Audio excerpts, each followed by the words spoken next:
Zaga, zaga, zaga, zaga. There's only one thing on my mind. Haven't lost my mind, you know why? I want to shake it, shake, shake it. I want to shake it, shake, shake it. There's only one thing on my mind. Haven't lost my mind, you know why? I want to shake it, shake, shake it. I want to shake it, shake, shake it. Me do do do do, tita shake it, shake it, shake it. Me do do do do.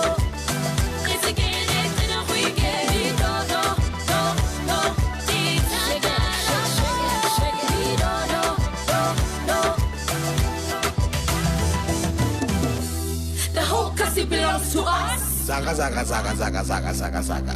Come on, party.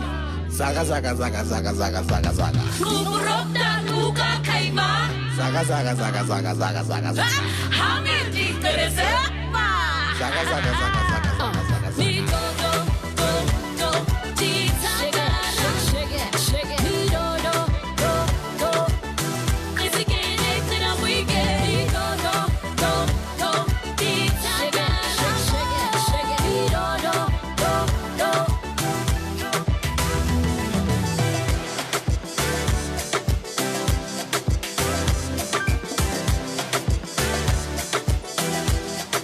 Always loving local music on the morning mix. You know what it is. Jalisa. Actually, Adora featuring Jalisa. This one is titled Shege. Good morning and welcome to the morning mix on Informanté Radio. I hope you guys are enjoying the Thursday morning so far. Make it, they can do. Nee, moet voor jou kijken. Nee, moet vir jou kyk om is. I say. Die mic vra vir jou kyk hoe lyk jy.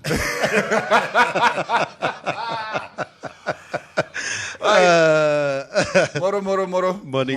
Yes. Wie se ding raas soos Jonah of myne? Is Jonah Neville, ne? Oh, sorry toch. I did say. It's me. It's me. You know the morning always has to start with a bit of dear McCartney's. Otherwise, it's not the morning mix. That is what makes the show authentic. Is when the show is Dear Makar. And then we have Maria also walking in. Yeah. So, Maria, please come take a seat. Come on. Where's my mic?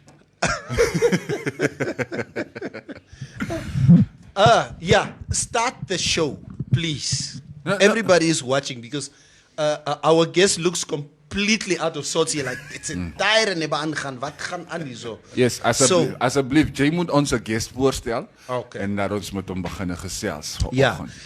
Good morning, Maria. Goeiemôre, Maria. Good morning. Yeah. Sorry, I'm keeping this on. I'm coughing, so. Are you coughing? Go home. Go home, please.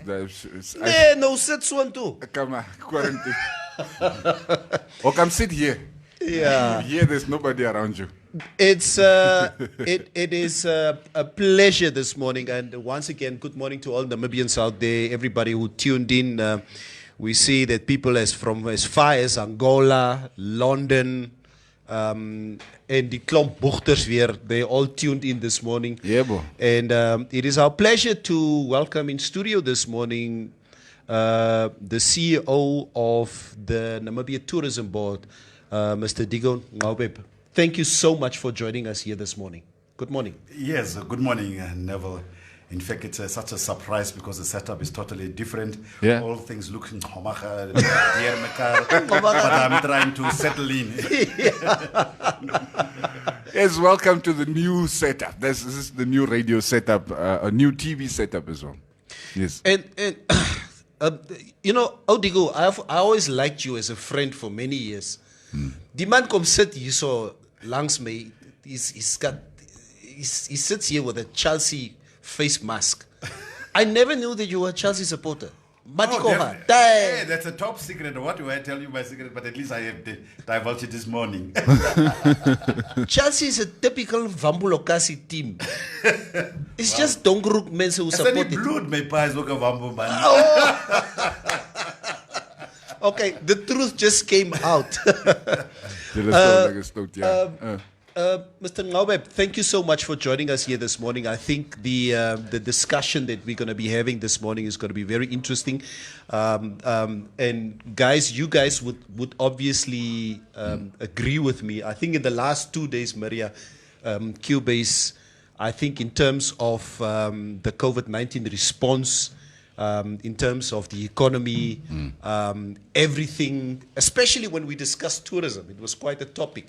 So I would just like to urge, and we would like to urge everybody out there who was so fiery 2 days ago in discussing the tourism or the opening up of the borders topic. Julle het mos klomp goeie gepraat. Julle het mos al die grand idees gehad. Julle het mos klomp idees gehad as to this economy. So Odigo is here to discuss this now with us this morning. I think first and foremost, Mr. Ngabe, maybe we can, just for people to understand, to sort of set the framework for the discussion. Yeah, basically just set the framework for the discussion. So what is the mandate at this moment in time of the NTB, of the Namibia Tourism Board? No, in general, our mandate is to market Namibia as a destination of choice, both for domestic travelers and international travelers, to travel and enjoy our beautiful landscapes and diversity that we do have. And so through doing that, of course, we are selling an experience. We don't sell a product. So basically for you to either unwind or be at the top of your mind. And then the next mandate we have is to regulate the tourism industry by asking businesses to register with us and to meet certain requirements and standards for safety and comfort of the guest. And so that basically forms the framework of the mandate of NTB. Exactly the point. Now, the president announced this. I can't remember. Did you call it a targeted approach? But from the 15th of July, where we are going to basically test the waters with a couple of tourists being allowed to enter the country. No, more than a couple. Yeah. Well, let's be generous for this morning. Yeah. So of course, he did also mention that this was going to be done in collaboration with the private sector. Can you perhaps just maybe fill us in on how far those discussions are and how they're going? Perhaps? Yes, basically we have, as they say it, started running with the ideas. So we had discussions yesterday where we involved the private sector.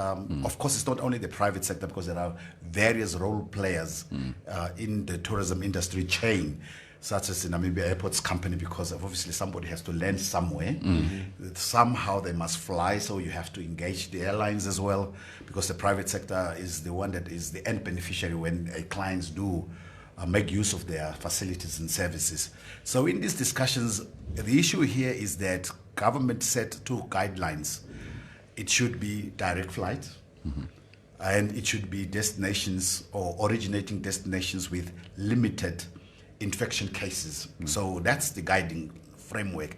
But then as a sector, we looked at it and said, okay, fine, besides that, there could be other additional things that we need to look at. For example, destination from which the tourists must be coming from should have a higher impact in terms of money spent. Because definitely you don't want tourists who would then come here and stay with people, families, and not spend money. So we're looking at those who would really make use of tourism facilities. And also the numbers, that's what we looked at. And so we went back in history the last couple of years as we have been releasing arrival statistics. And the common denominator that came to forth is, in particular, as we know, international travel has been German-speaking Europe, which is basically Germany, Switzerland, Austria, to some extent Luxembourg. If you look at an African continent, it's usually your Angola and South Africa, but we know the situation. So definitely with the rising cases in South Africa and South African government having made certain statements that they might only look at opening even their own border sometime in October or towards the end of October, definitely that automatically rules out South Africa out of the equation. But again, when we looked at it from that perspective, we said, okay, fine. Already there's an established direct flights between Windhoek and Frankfurt. It's currently serviced by 3 airlines, which is Air Namibia and Eurowings and Contour Airlines. So it makes a good business case because there's an already approved license for people to fly, the airlines to fly. And then we looked at the case and said, okay, Germany, when you look at in Europe, has not had so many cases, unlike Italy, which is also one of our source markets. Yeah. UK is also one of our source markets. So France also had its cases. So we looked at and said, and we looked at the robust frameworks that the German government is also putting in place in terms of now, few cases have rocked up in some regions with the big butcheries, but now they have contained, they are sort of containing it. So we looked at all those aspects and said, maybe that would be the best avenue for us to consider, to explore, to say, let us probably start working on bilateral, because it has to be a bilateral agreement with Germany. So once we have the details, then the government of the day would have to then consult the German government to come to an agreement whether German government will, because the fact is that we have decided as Namibia we are going to open, but Germany has not said so. Currently they are looking at opening borders within Europe itself. So we are looking at inter-regional travel in Europe, but not international at that point in time. So those discussions need to happen. And if they are satisfied with the safety measures and protocols that we have put in place, definitely maybe they can give a go-ahead, at which time we'd have to do aggressive marketing to encourage and incentivize these travelers to travel to Namibia. But of course, there are caveats in this process currently. One of the conditions that the government has set was, of course, the other is the international one where you have to be tested before departure, because some countries look at 4 days, some look at 5 days. In our case, it's 3 days, because we're talking about 72 hours before your departure that you need to be tested. You need to have a health certificate that shows that you are safe and cleared in terms of COVID. On arrival, they are saying they will screen you, but then they want you to be quarantined for 14 days, and that's the caveat. Because generally in Namibia, it's a long-haul destination. On average, tourist stays between 12 to 14 days. Now, if you have to add another 14 days on top of that, it gives you about a month. So certainly when you take holidays, you know yourself, because you have to take a vacation leave. Because unless you are probably a pensioner and you have enough time at your disposal, then you can probably take so many days. So that becomes a challenge. Secondly, you have to be quarantined at your own cost. So who wants to be quarantined at own cost when you are supposed to be doing holiday? Becomes a challenge. Of course, the facility where you are to be quarantined will be determined by the government. So we don't know at what kind of a facility you will end up. Basically, maybe if you were to be quarantined, let's say at a lodge for 14 days, maybe at your cost, at least maybe makes a business case, because you could do things here and there within those 14 days. And once you are released, then you can do the rest of the tour. So this becomes a challenge that we need to clear up with the government. And of course, we have the mandate also as a tourism board to advise. So we'd have to provide advisory services to see, because we understand perfectly the departure point of the government, because they want to strike balance between economic development and health. So they don't want more of the Namibians being infected by people who are coming in outside the country. But those are the difficulties and challenges, because automatically, besides the tourist itself, then you look at the airlines. Because, okay, for the case of Qatar and Ethiopian Airlines, normally they do arrive around about 11. At the same time, they depart like at 2 in the afternoon. So their employees or the crew do not deplane. So at least they are safe. They stay on the plane. They stay on the plane. But now if you do a direct flight, in terms of, let's say, the case of Air Namibia, they would have to leave during night, arrive in Frankfurt. That crew must, in terms of international IATA rules, they must rest at least another 14 hours. So they would remain in Germany. So another set of crew have to bring the other tourists to Namibia. Now the issue is, for Namibians, when they arrive back, the crew, would they be quarantined for 14 days? Same applies now with the, let's say, not Lufthansa, but Eurowings and Condor. They arrive in the morning, they only depart late in the evening. This crew must deplane and rest somewhere.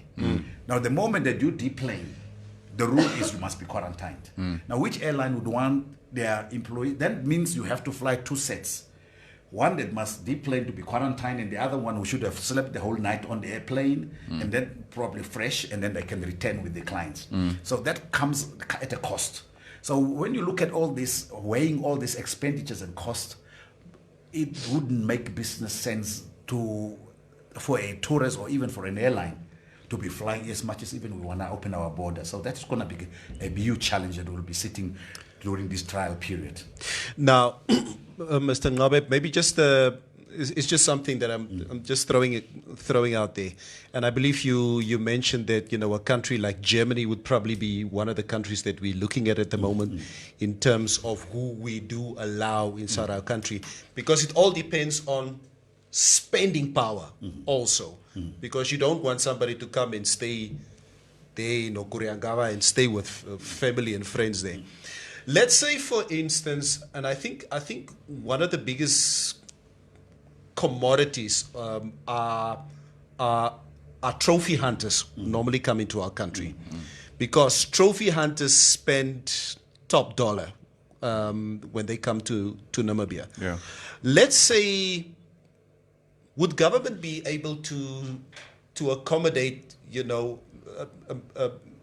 a proposal? Let's say farm owners here or who own hunting farms, if they would offer, and I'm just giving you a scenario, if they would offer, because all these guys probably have helicopters, etc., if they would offer to come to the airport, pick up their trophy hunters, fly them straight to their hunting farms, where these guys take the quarantine responsibility on them as hunters and accommodating these trophy hunters for that quarantine period of say 14 days, then obviously still maybe they could stay another month or whatever. Would you think that would be something that government would maybe want to look at? Yeah, I think Neville, you are quite right, because trophy hunting is part of tourism industry. Remember, earlier on I said if there was that feasibility, that government could have allowed, for those 14-day quarantine, somebody could have been on a lodge. That is what I said, for example. Yes. And of course, that risk and modalities are then developed. How do you manage those people? Because they should not, during that period, leave the lodge or the guest farm to towns or some other thing. Maybe that could, because currently as it stands, government will determine the facility, which we do not know. Are you going to be quarantined? So these are the kinds of things that we need to discuss modalities. We have already asked, and then on Friday, we would meet with the advisor to the president, where we'll have to put these things on the table, and maybe this can then be interrogated at government level to see what is the feasibility before we could come back probably through this platform also to confirm what are possibilities that can happen. Then, as I said again, after you have looked at Germany, the other part that we are also considering is then to have a bilateral then with the European bloc, because then you can have then other countries like Switzerland, Austria, then flying via Frankfurt as the next steps. Then you are increasing the pool. So probably you have to, in a gradual, because we've been told in a gradual manner. So you cannot just say, okay, so you start with the one country and gradually you could go to Europe and gradually you move out as the situation unwinds, because we do not know with this pandemic how it moves in. Because like now, when you now look at October, November, it's going to be winter time in Europe. And this thing actually went viral during winter. And now that it was summer, although some scholars are saying that this disease doesn't confine itself to temperature, whether it's hot or cold, but that is the situation. When you look at the case of South Africa, we are right now in winter. Things are changing. Now in the case of Namibia, it's also that, like, now that we moved into June, you can see in July how cases are rapidly moving, because that may have a connotation. So these are the kinds of things that we need to look at in terms of mortality, so that we can gradually open up. Okay, I've got a question. I'm listening to some of the modalities you're putting in place. There seem to be a lot of challenges, and like you've stated, staying in quarantine facilities for 12 days and then at own cost and all of this. And it's almost like somebody listening is, the first thing you say is, well, the solution is look within the borders. How do we encourage Namibians to travel more, because one of the main complaints is that the prices are just not feasible for locals, for lodges and so forth. Is there the tourism board perhaps encouraging lodges and the hospitality industry as a collective to kind of make their packages attractive for the local market? Because if I have to travel, I don't need to stay in a 14-day quarantine facility. I can go to my preferred lodge and do perhaps and spend maybe not the same amount that a tourist would spend, but spend a good portion of my money there and at no loss to a lodge. Yeah, I perfectly hear you. Because when we were then allowed to freely move around as Namibians, that was in May. I think we had one of the public holidays there when people went down to the coast and all this type of thing. In fact, that is what we've been encouraging to say. We've been locked down for a couple of months. Now that we are unlocked, at least we wanted to travel throughout our own country.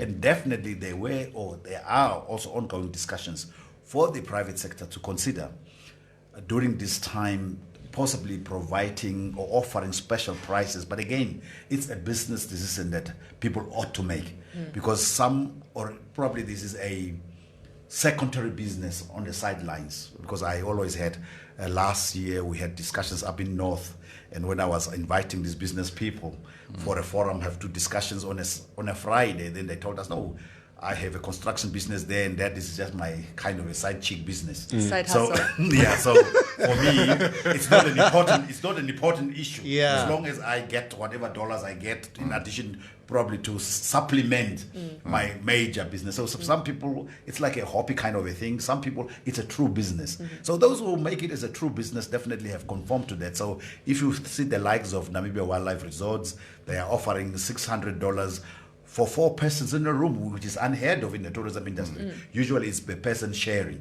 So at least I understand that when I had a discussion with them, most weekends, Etosha National Park, Sources Play, which is the main attraction highlights in Namibia, are fully booked, because we can only, as Namibians, travel during weekends. It's the only time when we have off time. Yes. Regrettably, we can't, unless you have a holiday, a vacation holiday, then you can do in the weekdays, because weekdays normally it's a sort of an off peak for them, but weekends. So, but we would continue to be encouraging them to provide specials, because currently we are in discussion with Namibia Broadcasting Corporation to go into an MOU to possibly provide also special rates for advertising, because you also have to communicate also if you have the specials to people, so that people are aware. But then if the advertising costs becomes too costly, then also but I know, because you guys want to also earn salaries, because you need to have advertising. That's how you make your money. But so all these things need to be looked at. Yeah, it's a give and take kind of thing. So if you guys are also offering us special rates for advertising, we would probably encourage these guys who have special offers to then do so. People make fun of Otigu here on social media. Vistorina Madilas is a side chick business. Apparently, Kuvi said side chick business. Ahaba man. So people are commenting. Maybe you can read a few comments here if they have questions or whatever. Cubis. Okay, let me see if I can find a couple that we can show. But by the way, just before I start reading the comments, advertising on Informanté Radio is free. Yes, of charge. I was going to say, but Yes. Noel didn't think Yeah. as our public Informanté relations News. officer Yes. to put that on record. Okay, but while you look at the questions, perhaps I do have another question, Mr. Dihu. And I would like you to set this record straight, because it seems like there's so many opinions on this. There are opinions that the tourist industry is not being 100% transparent, because they've reported, a lot of them have reported losses. So they're saying that they've really suffered exorbitantly because of the COVID-19 and lockdown, obviously, with the tourist market not being able to access their lodges and so forth. But these are lodges that have been profitable over years. So we're looking at 4 months now, 5 months, perhaps at the most 5 months.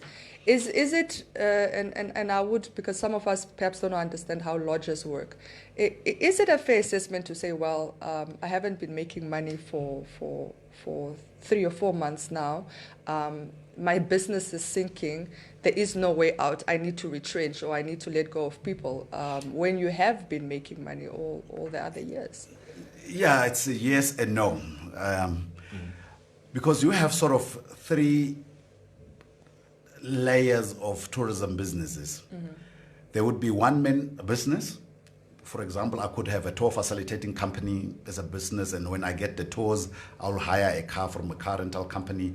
I'll then hire a guide for that specific period. Whatever income that I then make becomes income for the business, because it's owned by one person. So I end, and the business provides me a salary. But usually that type of businesses is not operated in the manner that I'm currently saying. Instead, people will use that money and buy flashy cars with it instead of investing it in the business. And once the situation like this has happened, definitely they will go broke. Then you have the upper market businesses, which are operated like companies with the board of directors and things like of those. Definitely, when they finished at the end of a financial year, there is a retained earnings that companies do keep for running operation purposes. And those probably should not have such an excuse to say they have gone bust, because at least over a time, only can you go bust because you have made investments in terms of your cash. So because you were seeing yourself sustaining your operations going forward. So that's different operations.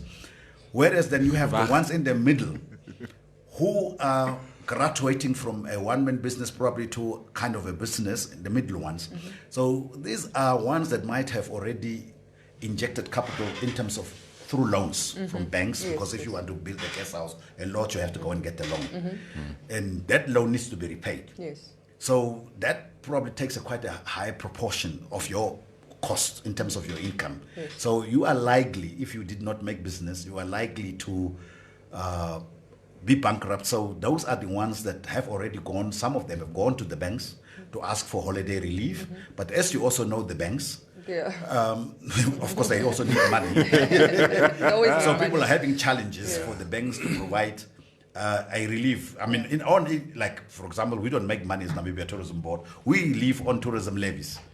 That's why sometimes when you talk about specials for Namibians, I also get shivering in the bone, in my backbone. Is that if I give you $300, how much do I get as a tourism board in terms of levies? The more you sell, I guess I get more levies to be paid the salary. But otherwise, because I have to go to government for a bailout. So imagine, we are also in such a same boat that we do not get levies.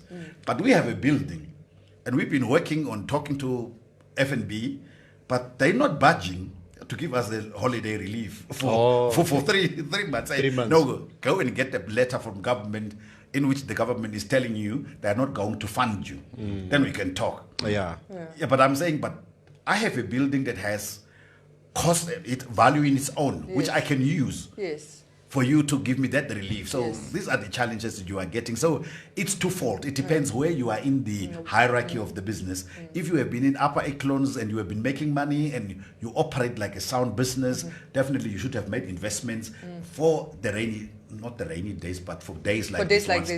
So it's a mix of all. Neville, J-Lex is a stout seeing kinkies. That's sitting giggle net op your phone. The comments there. I know. We're gonna get to the comments. Mr. Digo, I just wanna ask. So I mean, I'm sure this pandemic came out of nowhere, and if nothing else, it has taught all of us a couple of lessons, especially the tourism industry. Of course, now I mean, you have learned how devastating it can be in a situation like this, where there is no influx of tourists from abroad, from beyond our borders. So looking forward, is there maybe a shift in the mentality of the industry just to try and ramp up local tourism? So maybe to sort of mitigate I mean, we don't foresee another COVID-19 or COVID-21. But actually, probably, I must say, the perception out there is that there isn't no local tourism. but definitely there is local tourism. When you look at the World Travel and Tourism Business Council's statistics that they provide to countries, in 2010, domestic tourism contributed more in terms of to the tourism industry contribution to GDP in terms of rather than the international. Because why? Because the tourism is a mix. You look at those who are going on leisure, like she wants to travel to Etosha or so, that's a different group. Then you have the business traveling, where people go for business meetings, conferences, and all these type of things, workshops, where these people also do go and sleep. So that's another big part of domestic tourism. Yes. And that has been the segment actually that has been carrying the tourism industry. But you know, most of the hotels that used to have conferencing facilities are suffering big time because us as Namibians are no longer also doing business. Well, no gathering. Tourism. You know, Yeah, of no course they got no gathering. But at least now we go to 251. Yes. So maybe we should people we will be revive. opening, but then we don't know. Even probably Trasco doesn't have money any longer, so you might not want to use conference facility outside. So that already is another contributory factor as well.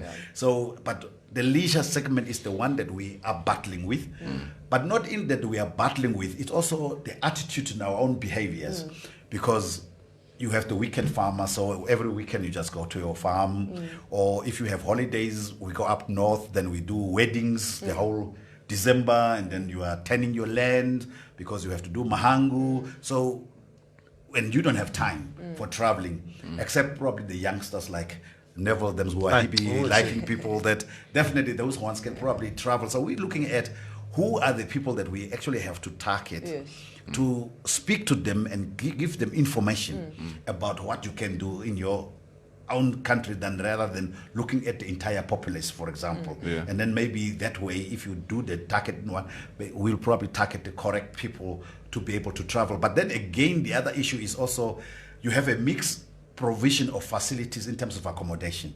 The cheapest is the camping, but definitely talk to a Namibian. Glamping now. And Namibians are refusing because they are afraid of the spinal cord and slang and all this type of thing. But I mean, you have grown up in this country with those things, but yet you have some sort of a phobia.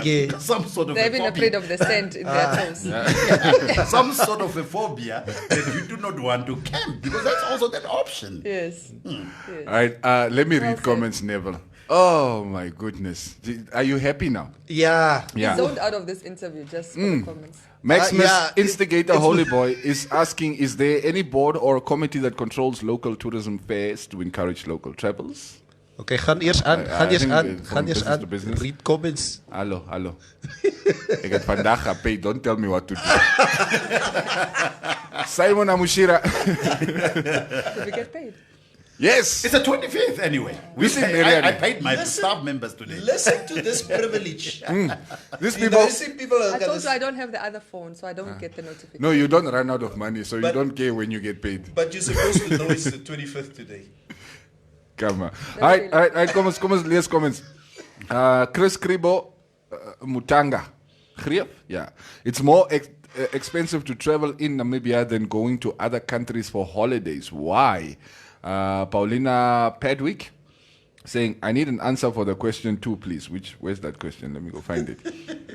Because they take somebody else's Asino Kambikiti. How much is this payments for 14 days in quarantine? So how much does it cost basically to quarantine yourself for 14 days? And Mr. Joseph Kafunda, hey, That's a busy body, that one. Joseph and I were at the same school in high school. We were in the same grade.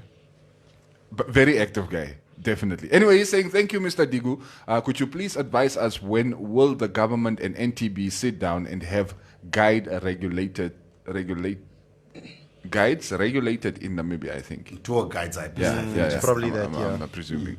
Okay, and Simon Amushira, Audigu, we from London, UK. I was last year at a lodge, and it's very expensive at the lodges. We end up staying with Old Neville at Old Neville's house. Lieg. Lies. Yeah. I also really want to benefit from what? Wait, is there benefits being passed around here, and why am I not part of that conversation? Vosia, Alana, Greenwood, Nava says Luderits. Julle mos almal besluit julle is van is Luderits van die boeg. Yeah. Anyway, I think most lodges are discouraging local people by making their prices unreasonable. We are not their target market. Right? Corona has humbled them, so we will go support them out of solidarity, but they should make more specials for Namibians in the future. So I guess they should also make an effort to meet us halfway. Yeah. But he just said some of us are not the target market. It's a side chick business. No, those of you guys that I didn't mean it in that manner. Side hustle. I didn't say people must take their side chicks on tours. No, that's not what I meant. But yes, thanks for the clarifying that. Those was the side chicks it doesn't mean. No, for Simon Majira, tell him in London, he gets British pounds, which is the strongest. Yes. I think it's 22 against Yes. the Namibian dollar now. So he can be able to afford. He shouldn't be complaining, because these are the ones, tourists that we are looking for. Yeah. To come pay pounds. Because Yeah. that's how the prices are structured. But as far as the pricing committee or a body, Namibia is a free market economy. And if you are to collude prices, you are running into trouble with the Namibia Competition Commission, because you should price rightly, but well, I don't know what you mean, what is right, but that is how people do price it. As far as the tour guides are concerned, yes, currently this issue is, why he is coming up with this issue is that if you are to do tours in South Africa as a Namibian guide, you need to be licensed in South Africa. So you should have studied fauna and flora and all culture issues in South Africa and certain exams, and you pass, and then they give you a sort of a license to operate. Same happens in Botswana. In fact, it's rough in Botswana, because when you go in, no other tour guide other than those residing in Botswana are allowed to guide tours in any national park. So if you come with your guide will sit as a passenger and Listen Botswana, to the actual guide. yeah, because he is the expert of Yes. Botswana. So, Yeah. but at SATAC level, there were these discussions. So there has been, for the last 3 years, they call it the trade-in services, which has to be ratified. And part of these trade-in services requires countries to unbundle, especially tour guiding. So anybody can, as long as you meet visa requirements of temporary work permit, and then you can guide. And then the other services that we're looking at is the restaurants and hotels, so that whoever wants to come open a hotel in Namibia can open it, or you Namibians can go and open it in Botswana. So this is the kind of things that are happening, and as a result of it, we have not made any movements to try and implement tour guide regulations and licensing them. That's the rationale behind it, because this thing, why now license people and then after a few months cancel such a gazette, and then once these ratifications are done, but probably because of the COVID, nothing has moved so far, but it has been at a very advanced stage as far as that is concerned. But for the pricing and the humbleness, we appreciate that people have realized that, and they are traveling in Namibia for sake of solidarity. But we hope and inspire and continue to encourage the tourism industry to try and really look at pricing for Namibians. But also that the other problem of the Namibians, being also me, especially black Namibians, when you get paid, look at this tomorrow and Saturday, people buy, let's say, a brand new whiskey bottle that costs about $1,000. It's on. Tell them. Yeah. Yes. But then you want us, if you go to a hotel, start to a get a $350 a night. Yes. How to go start And a to hustle. pay $350 for the bottle of whiskey that you paid $1,000 for. Yeah, so and that's a kind of thing. So the lifestyle that we do, but yet you want somebody for a hotel to give you a lower price, but the amount of money you spend on some luxury items, because the tourism is also a luxury item, which you need to consider in your budget at a certain level. So But we need to Stembi, balance. Thank you. What You are you making the point I was agree? making 2 days ago, so I thank you very much. Nee. Yeah, that's waar, Owen. Thank you. Yeah, it's luxury. Gaan soek 'n Corolla by Mercedes-Benz nee. Nadine Benz, morning Q, my neef. Au, tjira mooi. Vosia. Is that Voskia or Vosia? Anyway, Alana Greenwood never says, if they legalize dacha, I might sleep in the bush. Camping is not for me. Velile Nelumbo Nashandi. Another one, how inclusive is the process of selecting which tourism service providers are going to be part of this initiative? All right, that it's not just the previously advantaged as has been the norm, considering the monopoly they seem to enjoy in the industry. Okay. It's interesting. Oh, let me just add one more and then we can bundle them together. By Dead Christoph, my sister-in-law. COVID-19. Julle begin maak my nou paranoid. You guys are all watching me in the morning. I feel like I'm being spied on. COVID-19 humbled us all. Namibians is met Cape Town oppie kop geslaan. Namibia has so much more to offer, not just the coast, Sossusvlei, Etosha, and the beautiful Okavango. Nie net Cape Town to hardloop, Neville. Okay, maybe we can just quickly touch on the... No, actually, just because there's a Maximus that's complaining that the question was not answered. I don't know if it was asked. And Helga also had this all the way at the bottom just says, hi, Mr. Dihu, can you please relook at the 14-day quarantine on tourists? We already lost bookings from tourists who are helping, who are hoping on coming back from July, August. On tourists, I don't know, tourist wants to spend more than 14 days in our country. So that, I think that's just a question of whether there's ways around this 14 days. Yeah. And like I said, I don't know what the other question was, but yeah. Who was the person who was saying the question was? Maximus. I think I have eye problems as well. Maximus? Instigator, the word instigator already tells Is me. it the one that says, is there any board or a committee that controls local tourism fairs to encourage local travels? Yeah, that regulates pricing. That pricing... I thought it was answered, no? Yeah, Yeah, but it's the free It says economy. it's a free economy. Yeah. Ah, okay. Yeah, so it's a free economy. okay. Sebi Uyana Kapitako is watching from Baltimore. Thank you for tuning in this morning. Kafunda is back. Opening the borders for international tourists has its good and bad. What the government must consider is who will be at highest risk when serving these clients at the tourist facilities, the employer or employee, example, the reception, waiter, housekeepers, bartenders, etc., not the employer. So the following questions remain a great concern. 4 questions. 1. Will the employer assist such an employee with the medical costs once infected? 2. What happens if the employee is laid off for a month to recover? Who bears the cost of taking care of their families?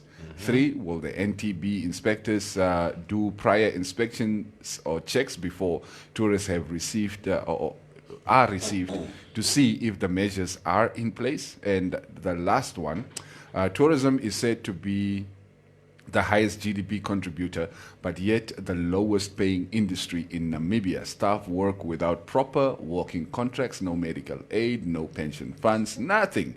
Yet they have to risk their lives in situations like now. Wow. Well, Kafunda himself is a business operator in tourism industry, so I hope he pays his staff. So Yeah. Good salary. He's a tour operator. You are the industry. What are you complaining about? What are you Your staff have medical aid.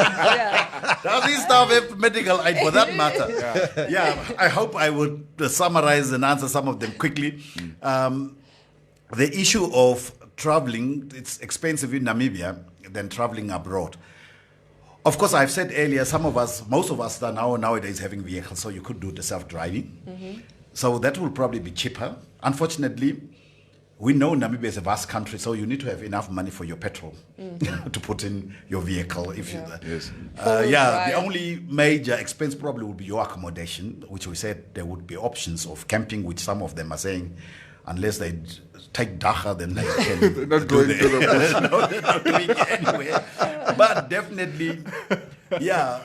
You see, when you go to urban centers like Swakopmund and Walvis Bay, at least the offering and options are better. Because sometimes you can, although some people say Airbnb is illegal, but I guess Airbnb is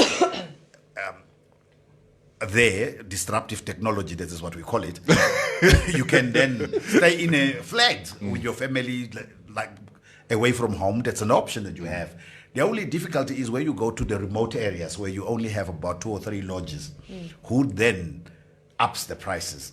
Unfortunately, as a tourism business organization, we cannot force people to reduce their prices, but we can encourage them to reduce their price. So that's unfortunately the situation in what we have in Namibia. And secondly, because of the space and openness and solitude that we do offer, we sell Namibia as a boutique luxury destination internationally. And that probably is paired with the pricing as well. Yes.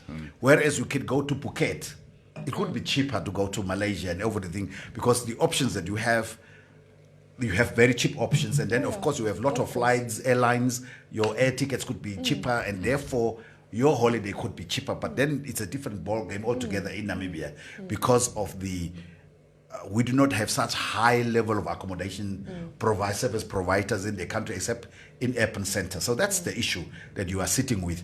Now, with the opening up of the borders, we are not going to select any business to say you are the operator A, B, and hotel Z and Y who must package and work on that. It will go continue as business as usual. When this happens, the businesses must market themselves and seek clients, especially those who are tour operators, because tour operators are the ones who are putting the packages together, who makes the deals with the hotels and decide to which hotels and lodges would they take the tourists. So that characteristic of the industry will still continue. So it's about how active and proactive you will be in terms of getting as they say, early bird catches the worm. So that's the situation that is going to happen. As for the staff, of course, we have done the protocols because what the government said is that the protocols that have been issued under the emergency rules and regulations will still stay in place, meaning the staff must be provided with adequate and appropriate protective gear. Social distancing must be adhered to. So those things are not disappearing. They, as they have been approved, will exist. So the employers or lodge owners must make sure that this is being done. Of course, when people get sick, of course, there are options. Probably they will be taken to government facilities, because currently quarantine and all these type of things are happening in government facilities. You need to report it. Or employers, of course, can... I'm not sure what is the arrangement, because some employers provide benefits such as medical aid and things like that, because it's not mandatory in terms of laws in Namibia, that if you employ somebody, you need to provide him with a pension, you need to provide him with medical aid. Sometimes you get what we call a restaurant package or cafeteria, and then you decide yourself whether you are going to get the medical aid yourself, or whether you're going to take out a pension with, let's say, All Mutual or Sanlam. So that decision is left up to you. So there is a kinds of different arrangements. So depending on an arrangement, of course, decision would have to be made whether you are going to pay by yourself the medical cost, or whether it's the employer, or is it the government facilities that you would be put in. But as I said, we fed as Namibia Tourism Board, although it's not our responsibility, we went to provide what we call a toolkit, a guidebook, to say, for a restaurant, that is what you need to do, which you need to have in place, so much distance in between. If you are a hotel, room cleaning, that is what needs to happen. If you are a tour operator for your cars, you need to sanitize it in this manner. You need to have this on board, although these are not in overarching regulations of government, but we provided more details for people to really help themselves, kind of help themselves. So if you follow those type of protocols, obviously you have to reduce or mitigate, but unfortunately sometimes, no matter whether it is an international tourist, it could also be me, Namibian, or you are like you want to now travel weekends too. So if you are sick, and you have been saying you are coughing when you arrived here, we don't know. You could be passing that also to the employees. So it's not only it's not only about international tourists passing it. It could be anybody, also local Namibians. So we should be mindful of that in the manner we are saying this. So that is the situation. I hope I have captured. All right, let's throw a couple more in. Simon Amushira, okay, I will come next year and I will contact you, Odigu, for discount. Our Norwegian correspondent, Estomi, morning you all. I am all ears. I can't wait for airports to run smoothly so I can finally visit there and enjoy my holiday. Phineas Giggs, Yakamati. Great to see you, Mr. Naweb. COVID-19 will die soon and everything will be back to normal because there is nothing that is permanent. Except for tax. Tax is permanent. You just pay your taxes, guys. Julie Takert? Yeah, Neville. You must help me with these white surnames, man. I thought we went to a Katutura school. Lees Joseph Barnabas Engels. We just came back from Etosha. It was amazing. Thank you for the specials, NWR. Namibians, please make use of this amazing There offer. we go. Yes. Janine Nina Nicanor, the problem with running restaurants is the rent. That's another problem restaurant owners are facing. That's why most restaurants do not last. It's not because there are no customers. It's because of the rental fees. Okay. Christian Avendano. Big problem is that no tourist is coming if he has to go for quarantine. I think that is going to be a big stumbling block that, of course, NTB and government will have to figure out a way around it. I mean, we did throw around some options, like, for instance, I mean, you could be quarantined at the facility where you want to visit, at least for the first 14 days. Anyway, Helga Kavedemburuka Kapitako. Hi, Digu. Can we relook at the 14 days quarantine on tourists? We already lost bookings from tourists who were hoping on coming back from July, August. No tourists want to spend more than 14 days in one country. Yeah, I Okay. read that comment. Yeah. Yeah. Cubase, did Tate answer my question? Payment for 14 days. What the cost of quarantine? Yeah, no, the announcement was very clear from the government that it shall be on cost. And I said earlier in the program, who would want to come and be quarantined in a facility predetermined by government, which you do not know what kind of a facility will it do. Maybe it's not up to par. Yeah, and then you must pay for it. I said I would have been very happier to be quarantined maybe at my first entry point lodge for 14 days, and I could have still do part of what I've come to do for. So to answer to other question as well, government has made these announcements, but as I said, we have discussions with the special advisor to the president on Friday, and we will put this to him or to this on this platform to see whether some considerations can be made after having looked at it. So I would urge people to then, whatever cancellations you have and experiences that you are having, to email us at info@namibiatourism.com.na, so that we have also this information in black and white to support if there were cancellations and people are saying they are cancelling because of the 14-day quarantines that would have loved to come. We need to have this information so that we go with concrete evidence to say, yes, people, the moment that the announcement was made, we are going to open borders, people were willing to travel, but the moment they heard, we are going to quarantine you at your own cost, the cancellations have happened, people are staying back to say, once that is lifted, that provision or condition of quarantining, we would then be visiting Namibia. So if we can get some sort of information to have to arm ourselves, also the armory helps a great deal. I mean, if it's bilateral, maybe we can split it between the country of origin. 1 week there, 1 week here. That's 2 weeks of quarantine. Now that you are talking about it, last night somebody, because we were on the NBC COVID program with the minister, and one of the caller was saying, maybe the person must self-quarantine 7 days ahead of time, let's say in Germany, and then be tested, and once you are cleared 72 hours before time, then you only quarantine yourself at your own cost for 7 days in Namibia. That makes it much more shorter for you to be traveling around. But again, that's the issue. Question is, if I have taken my holiday, must I use my first 7 days in Germany to self-quarantine myself and then travel? Yeah. I mean, all these, there are I'd rather take implications. all 14 in a preferred lodge, let's say. Yeah. Quarantine In another country. In another country, I'm saying Or, yes. because other options that are being thrown around is to say, okay, fine. When the people come, we screen, they don't show any symptoms of high temperatures and what have you. People are on a 12-day tour. Maybe somewhere in between, the 6th day of the tour, if then the government must set up points where this person can go and then be tested on day 6.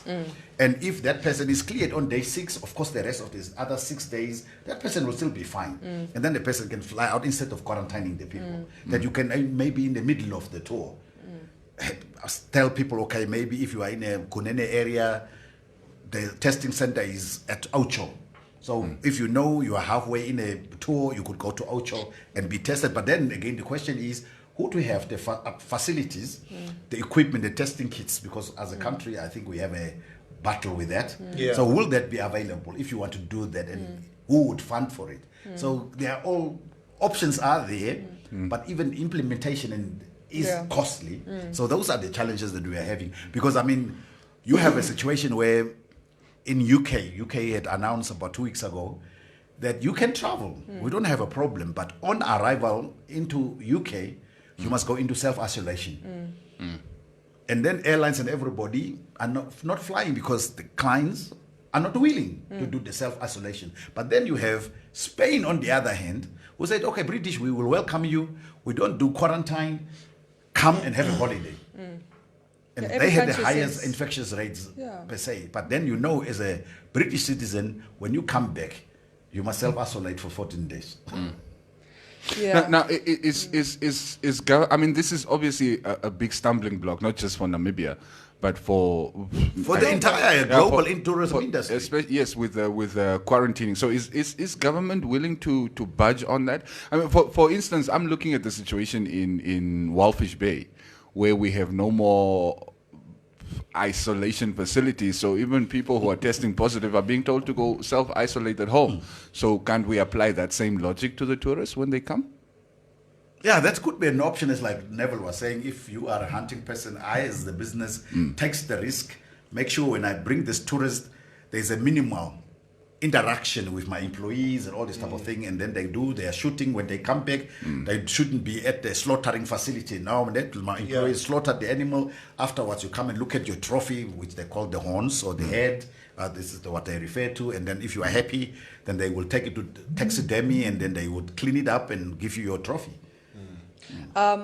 Okay, I don't know if it's a parting question because of time, but Immense we know- comments as we slowly lose hope of a vaccine anytime soon. I mean, I think now people are predicting 3 to 5 years of this new normal with COVID-19.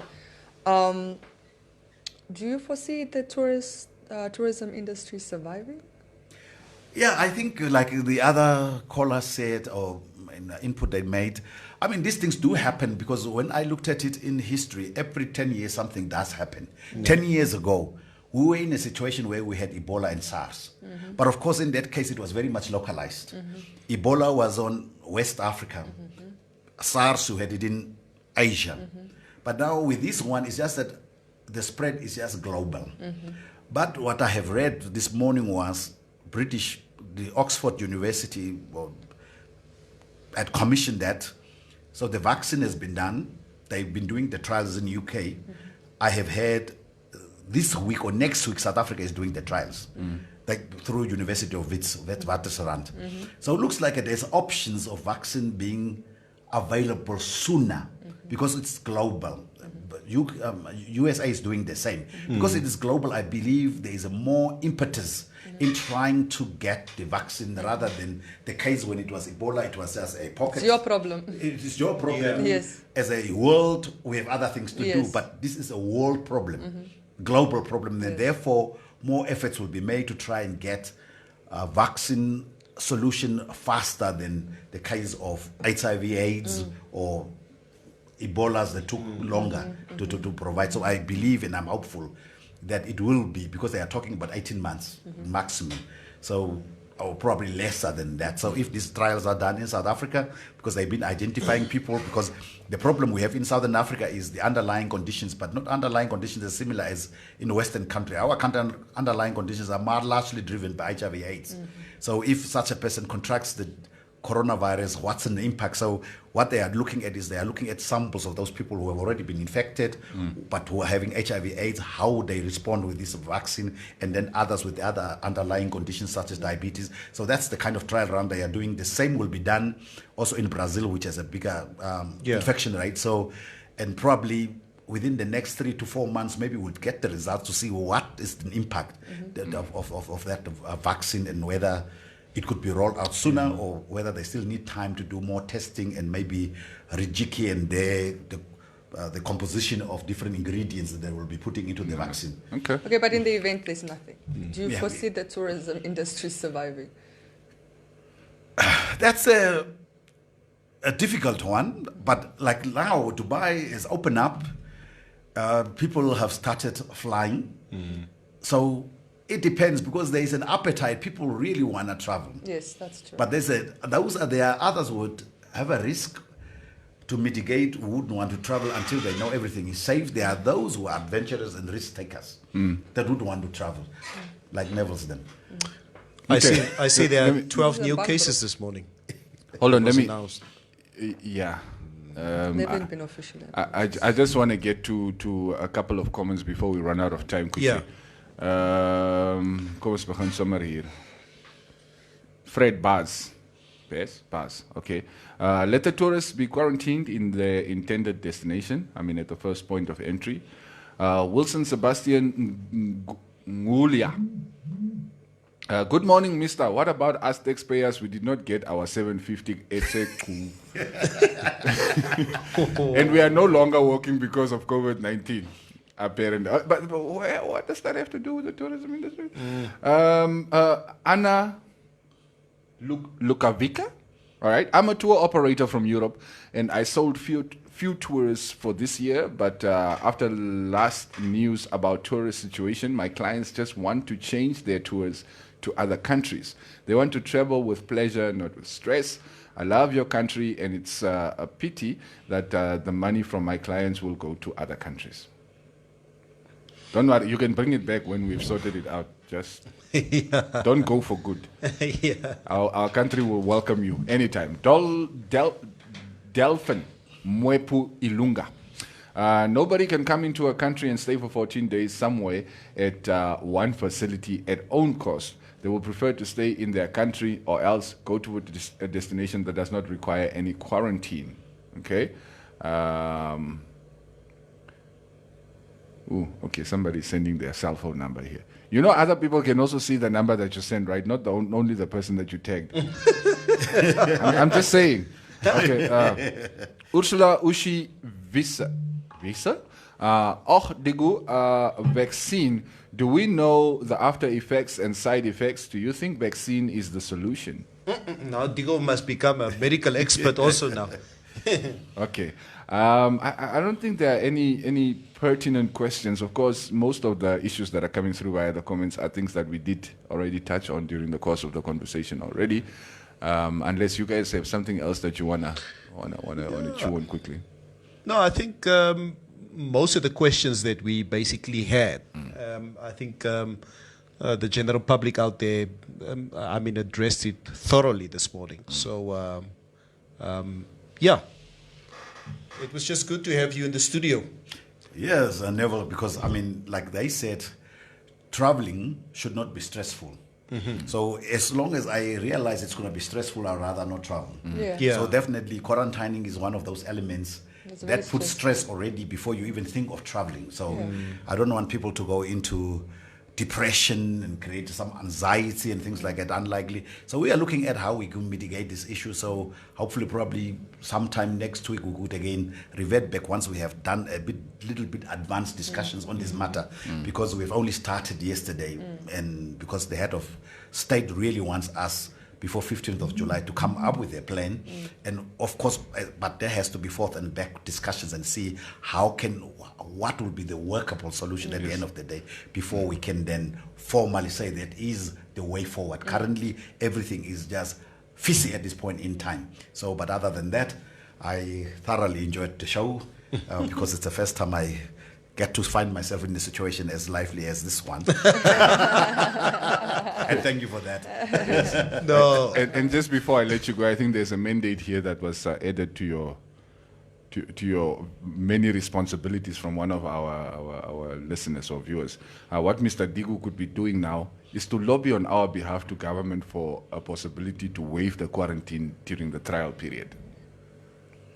Yeah, of course I said so. We are looking at that. Oh, there could be options. Maybe the quarantine time of the testing period we may not probably get through, but then there's the option of stage 2, so we could then already start lobbying now to see whether the stage 2, when it's open up in 12 September, then we can then have that, and maybe for now probably forgo that. So it's a give and take thing. So our colleagues must understand, because probably we haven't done that, and that's why government feels strongly the quarantining. And then once we have all the facts on the table and said, because of this, these are the limitations and we cannot get tourists, then of course they will probably revisit their position on the quarantining. So there are a couple of ways how to do it, or to skin the cat.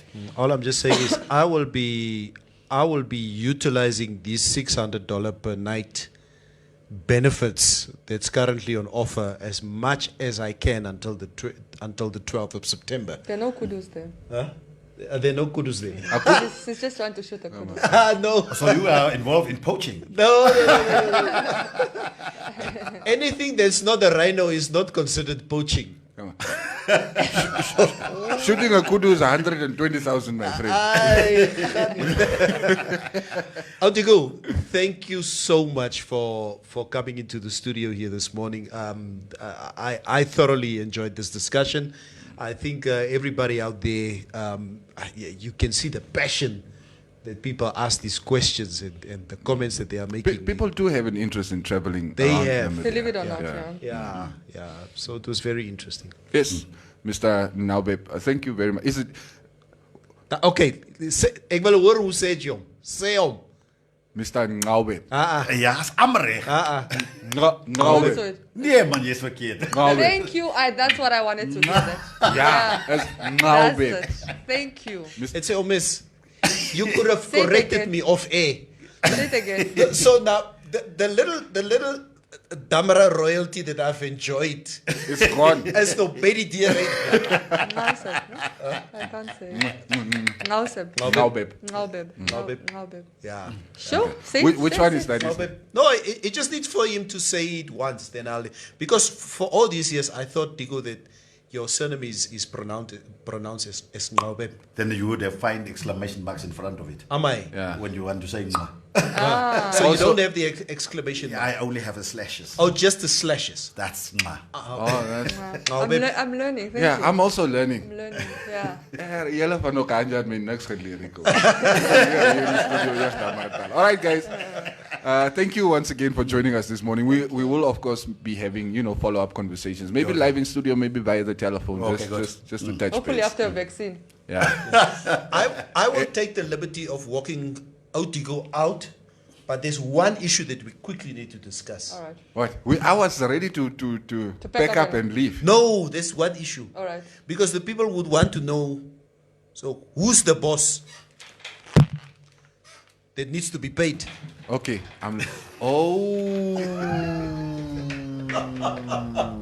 You don't have enough time to crunch on that. Yeah, that is a whole discussion on its That's a own. whole discussion on its own. All fun stories. Let us leave it for tomorrow. Okay. Right. And then we can just say on the bunch.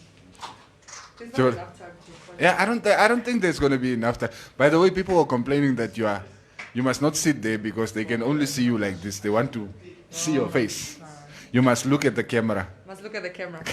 Anyway, we have like literally 1 minute on the clock. Exactly. I don't know what Neville Never know fun stories. weer kom skinder. Yeah, he will weer kom skinder on air. So, should we leave it for tomorrow? Is Friday. We're gonna have who in studio? We're having Maria in the studio We have tomorrow Maria morning. in studio. Yeah. Yeah, we'll leave it for tomorrow. Yeah, that's I'm sure by then the story would have even Developed. Yeah. And of course, if you want updates during the day, you can come check out Informanté News on Facebook. And you can get more details there because I'm sure we will be following up on some of the stories as well during the Yeah. day. Yeah. And also don't forget between 12 and 1, Dirkas is sitting with Chris Jacobi's best friend, Mr. January from the taxi and bus. What is those guys? Yeah, Taxi Association. Yes. Yeah. So that should be an interesting conversation as well between 12 and 1. You can catch that live on Informanté Radio. Okay, before Neville decides to drag us back on air, guys, we're out. Out. Ladies and gentlemen, welcome to the morning.